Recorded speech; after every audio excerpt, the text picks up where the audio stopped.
आटे की कीमतों में जिस तरह से हमने देखा है कि 15 से 20 दिन में इजाफा हुआ है, इस इजाफे को लेकर गरीब लोग जो हैं वो इस कदर परेशान हो गए हैं कि दो वक्त की रोटी जो है उनके लिए मुश्किल हो गई। जो रोटी 5 से 6 रुपए में फ़रोख्त की जाती थी, अब वही रोटी जो है वो 15 रुपए में फ़रोख्त की जा रही है। हर गरीब के घर में एक ही मसला है कि भाई दो वक्त की रोटी किस तरह से हम खाएंगे, अपने बच्चों को किस तरह से खिलाएंगे। जो सफ़ेद पोश लोग हैं वो किसी के आगे हाथ नहीं खिलाते, लेकिन उनके घर में देखें जाकर तो दो वक्त की रोटी भी नहीं है।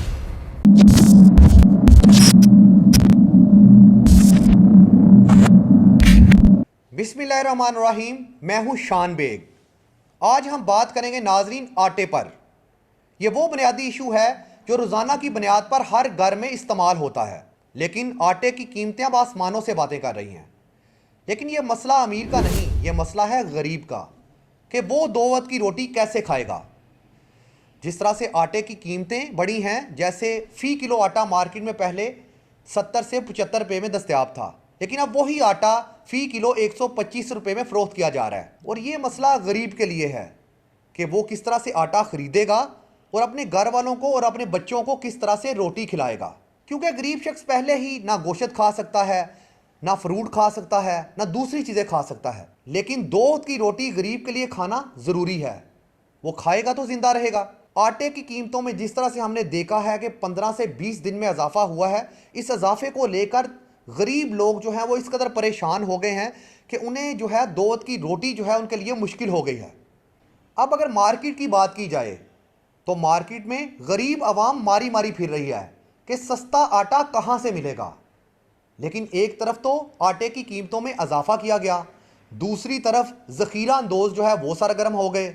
गरीब आवाम का खून चूसने के लिए इस कदर लोग सरगर्म हो जाते हैं। एक तरफ तो मुनाफाखोर हैं, एक तरफ हुकूमत है, एक तरफ जो है वो ज़ख़ीरा अंदोज़ हैं। उन्होंने जो है वो आटे को ज़ख़ीरा कर लिया है ताकि वो महंगे दामों आटा फ़रोख्त कर सकें। अब गरीब शख्स जो है वो किस तरह से दो वक्त की रोटी खाएगा। अब यूटिलिटी स्टोर की अगर बात की जाए तो पूरे मुल्क के यूटिलिटी स्टोर जो हैं वहाँ पर आटा जो है वो दस्तयाब ही नहीं है। चंद यूटिलिटी स्टोर पर अगर आटा दिखाई देता है तो उसकी क्वालिटी बड़ी पुअर है। जिस तरह से हुकूमत ने बड़े बड़े दावे किए हैं कि यूटिलिटी स्टोर पर जो है वो अरबों रुपए की सब्सिडी दी जाती है, तो ये जो सब्सिडी दी जाती है तो वहाँ पर आटा और दूसरी चीज़ों तो दस्तयाब ही नहीं है।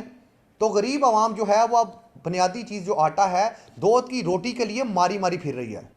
अब मैं अगर तंदूर की बात करूं तो जो रोटी 5 से 6 रुपए में फ़रोख्त की जाती थी उसकी कीमत फिर 8 रुपये हुई, फिर 10 रुपये हुई। अब वही रोटी जो है वो 15 रुपये में फ़रोख्त की जा रही है। और जो नान है वो 20 रुपये में फ़रोख्त किया जा रहा है। मज़दूर तबका जो काम करता है वो बाहर से अगर रोटी खाता है तो वो तंदूर का रुख करता है। तो तंदूर पे अब जिस तरह से हमने देखा है जाकर जो गरीब लोग हैं वो तंदूर मालिक से बहस करते दिखाई देते हैं। वो यही कहते हैं कि भाई हम किस तरह से अगर 2 रोटियां लेंगे तो 2 रोटियां आएगी 30 रुपए की, उसके साथ सालन भी लेना पड़ेगा। अब 30 रुपए की रोटी लेकर एक शख्स किस तरह से गुजारा करेगा। हुकूमत को ये सोचना चाहिए कि जो मुनाफाखोर हैं, जो ज़ख़ीरा अंदोज़ हैं, उनके खिलाफ कार्रवाइयाँ करें। और जो आटा है, सस्ता आटा कहाँ गया। चंद ही माह में हमारे मुल्क में कभी चीनी का इशू हो जाता है, कभी किसी दूसरी शय का इशू हो जाता है, और इसी तरह से अब आटे का इशू जो है वो सारा उठाता दिखाई दे रहा है। हर गरीब के घर में एक ही मसला है कि भाई दो वक्त की रोटी किस तरह से हम खाएंगे, अपने बच्चों को किस तरह से खिलाएंगे। अब अगर एक शख्स गरीब जो है वो अगर मुश्किल से 500 रुपये की या 600 रुपये की रोज़ाना की बुनियाद पर अगर वो कमाता है तो अपने बच्चों को, उसके घर में अगर 6 अफराद हैं या 7 अफराद हैं तो वो तो दो वक्त की रोटी भी नहीं खा सकता। अब आटा इस कदर महंगा हो गया कि दो वक्त की रोटी खाना गरीब के लिए मुश्किल हो चुका है। अब इस टाइम जो मुल्क के हालात हैं, हमें ज़रूरत क्या है? हमें ज़रूरत है अपने इर्द गिर्द वो लोगों को देखने की जो बिल्कुल हमें दिखाई नहीं दे रहे। वो कौन लोग हैं?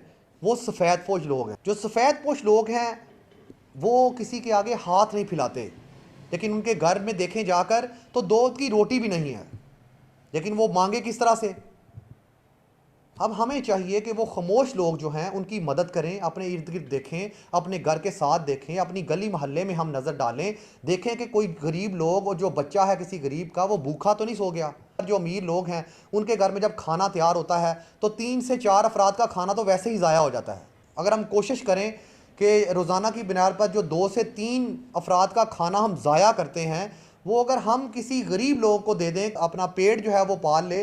नाजरीन, आटे का बहरान पैदा क्यों हुआ, इसकी वजह क्या थी? हमने बात की मुख्तलिफ मिल मालकान से, तो उनका यही कहना था जिस तरह से मुल्क में सैलाब की सूरत हाल थी, तो हमने देखा कि सैलाब में लाखों एकड़ जो फसलें थी गंदम की, वो सैलाब की नज़र हो गई, पानी में बह गई। उसकी वजह से किल्लत पैदा हुई आटे की।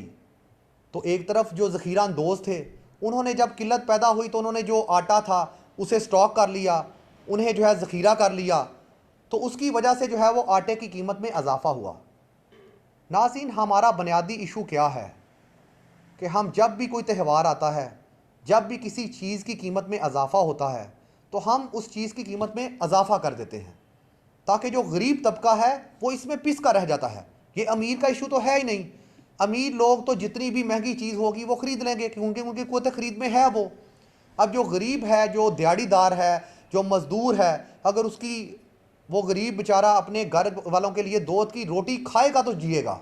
पूरी दुनिया में जब कोई बहरान आता है, कोई मुश्किल आती है, तो लोग जो है वो आसानी पैदा करते हैं ताकि तमाम लोगों तक जो चीज़ें हैं आसानी से पहुंचाई जा सकें। लेकिन हमारे मुल्क का ये इशू है कि जब भी कोई बहरान आता है, जब भी कोई त्यौहार आता है, हम चीज़ों को जो है वो स्टॉक कर लेते हैं, ज़ख़ीरा कर देते हैं ताकि महंगे दामों फ़रोख्त कर सकें। उसकी वजह से नुकसान क्या होता है? नुकसान होता है गरीब का, उसमें गरीब जो है वो पिस कर रह जाता है। नाजरीन, इस टाइम हमारा मुल्क जो है बड़े मुश्किल हालात से गुजर रहा है। इस वक्त ज़रूरत किस चीज़ की है? इस वक्त हमें ज़रूरत है अपने जो गरीब बहन भाई हैं उनसे कंधे से कंधा मिलाकर खड़े हों, अपने इर्द गिर्द देखें, जो खामोश लोग हैं, जो सफ़ेद पोश लोग हैं, उनके साथ खड़े हों, उनकी मदद करें, ताकि वो लोग जो हैं वो उनकी परेशानी कम हो।